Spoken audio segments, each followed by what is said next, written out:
What's up guys, it's Tom here and I'm very excited to bring you this video because Arne has already revealed that it's almost official that he is going to be the new Liverpool manager, but there has been some complications, some stumbling blocks during the negotiations which we will reveal to you guys in this video. So if you enjoy these videos, make sure to leave a like, subscribe if you are new around here so you never miss the latest updates around Liverpool FC. So Arne has revealed that there is an agreement already between Liverpool and Feyenoord, and Liverpool are paying £11 million in total in the compensation package. So that's 9 million base fee plus 2 million in add-ons and bonuses. But Liverpool have been told that they need to come up with another 2 million pounds to bring Arne Slot's backroom staff to Liverpool. And the complication is that one of Arne Slot's assistants, Sipke Hoeslof, he is the Netherlands, the Dutch national team assistant manager. So because there is the Euros in the summer, he is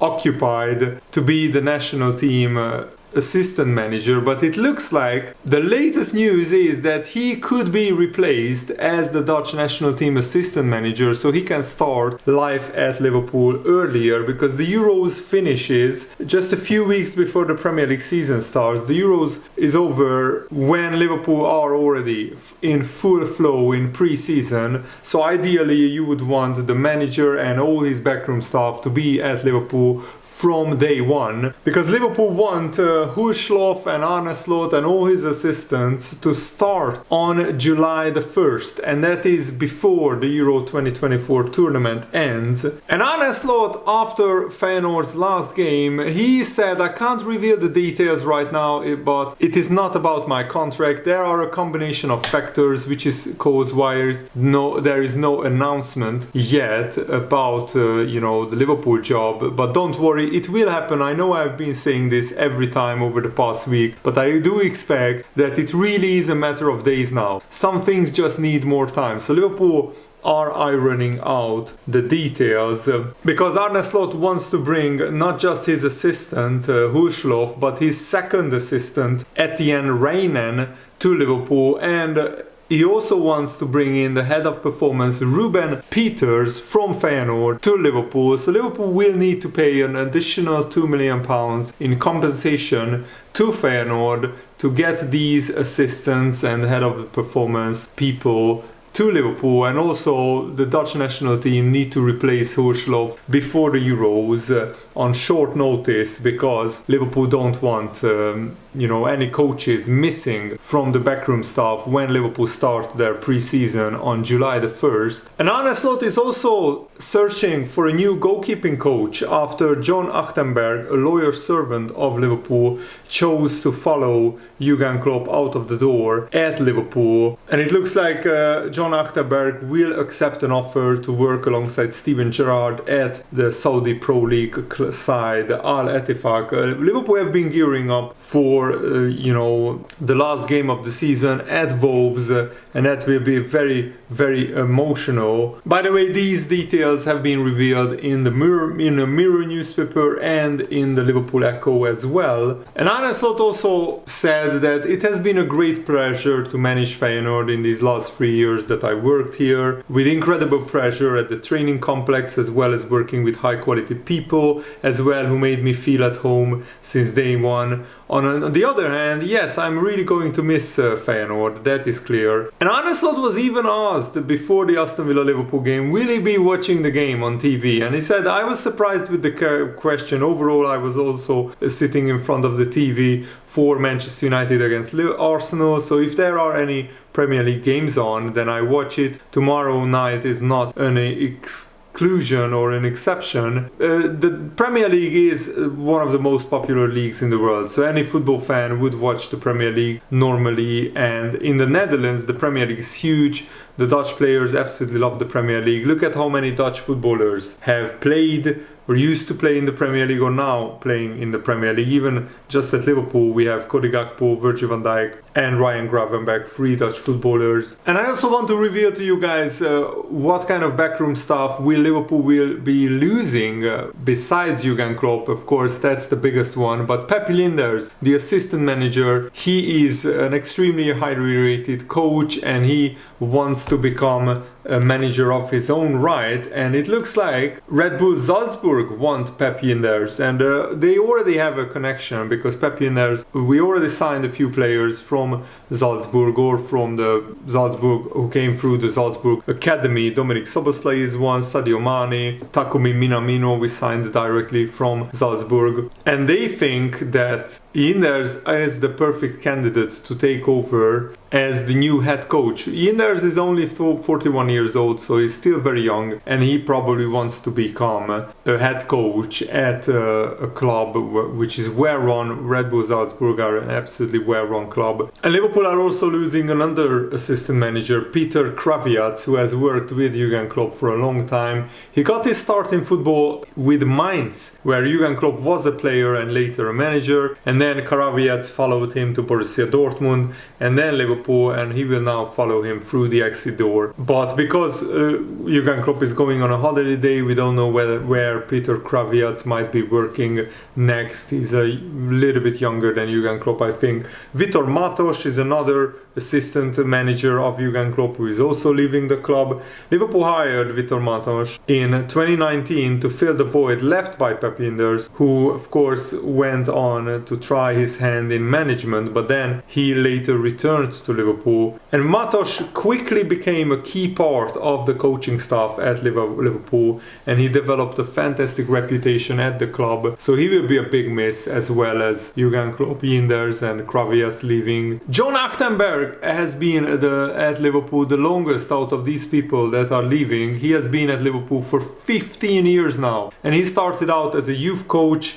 and then Kenny Dalglish appointed him to a first team role, and he has been a first team goalkeeping coach ever since. And John Achtenberg was the guy who pushed for Liverpool signing Alisson in 2018, and that has been an absolute masterstroke. Alisson has been the best goalkeeper in the last 4 or 5 years, and I hope that he stays at Liverpool for many more years. Andreas Kornmeier, the head of fitness and conditioning, is also leaving, one of Jurgen Klopp's first key backroom signings. Kornmeier had worked against Jurgen Klopp with Bayern Munich before joining Liverpool. He joined in 2016, so 8 years ago. And this is the only guy that I'm not sure Liverpool will be missing that much, because our record with injuries has been pretty horrendous in the past 2 seasons. We have been hit with injuries, and in the past 4 seasons we only had 1 season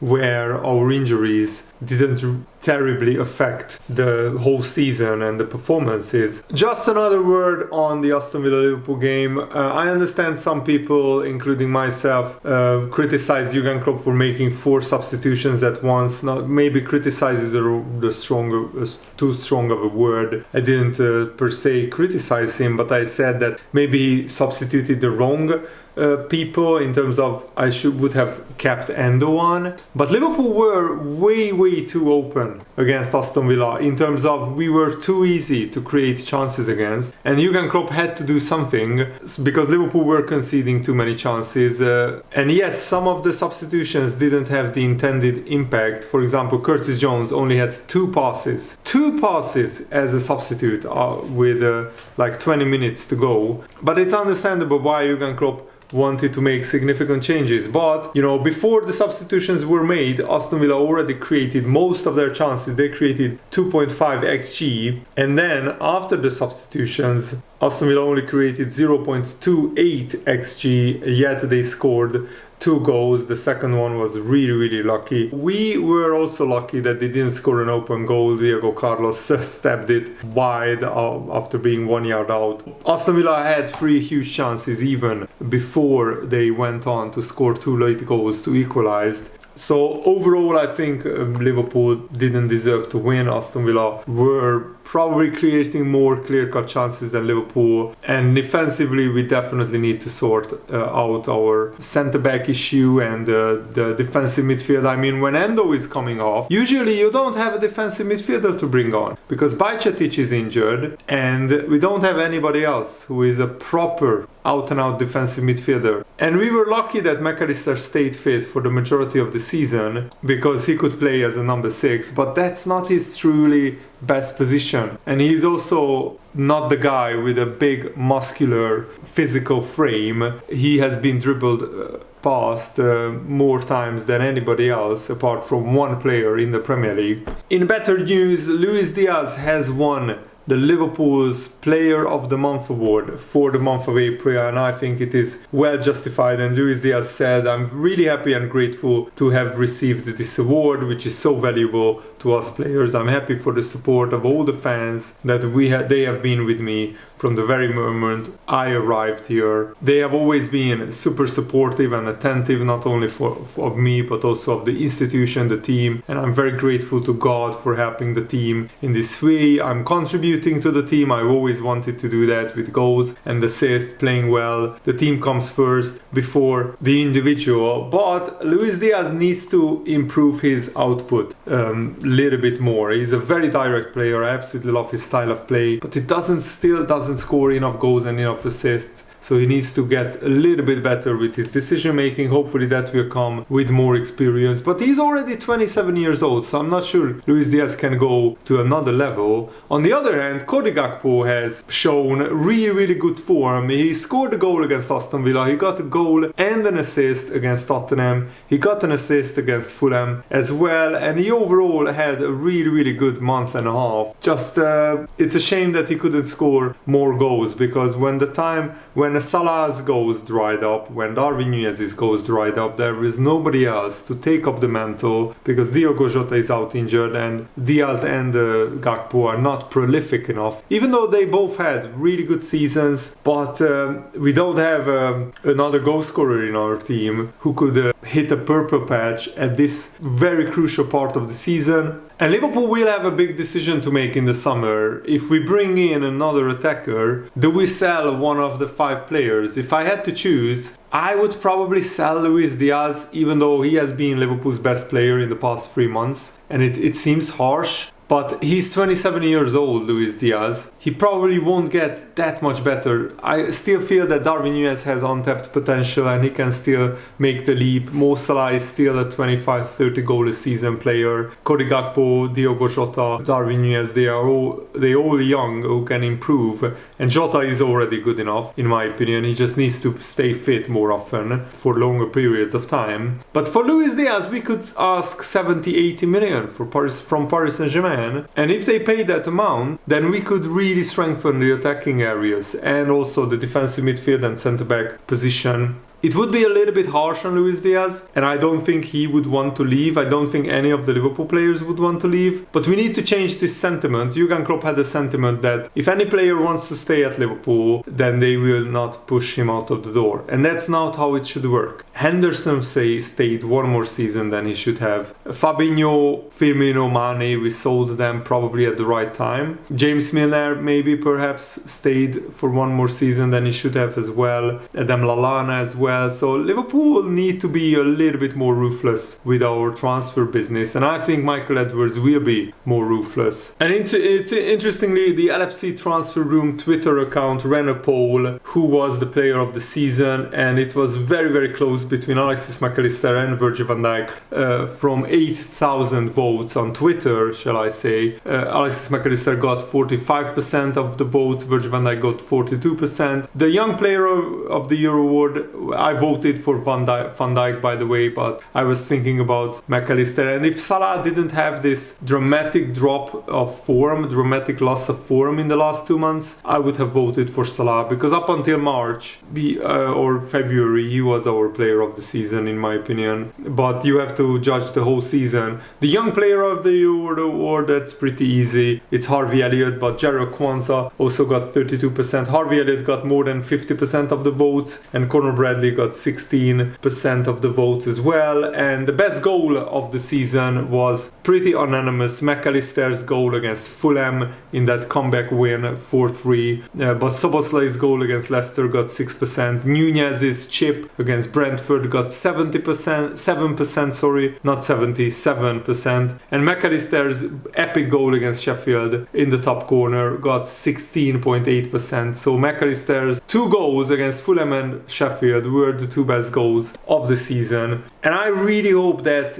both Szoboszlai and McAllister can play further forward as we sign a new defensive midfielder, because then they could become a 10 to 15 goal a season midfielders regularly, scoring 10 to 15 goals and getting 10 to 15 assists. That's what you need from your starting midfielders, and we also need a destroyer defensive midfielder. But I'm hearing Khephren Thuram could be available for as little as 15 million euros in the summer. We were very heavily interested in him last summer, so I might make a video on that story in the coming days and weeks. Also, Stan Collymore gave advice to Darwin Núñez. He said, I have been a high-profile signing at Liverpool before, for a club and national transfer record as well. The pressure is relentless. The media constantly scrutinizes every performance. Every game is micro-analyzed, and fans are used to winning a lot, always on your back when the going isn't so good.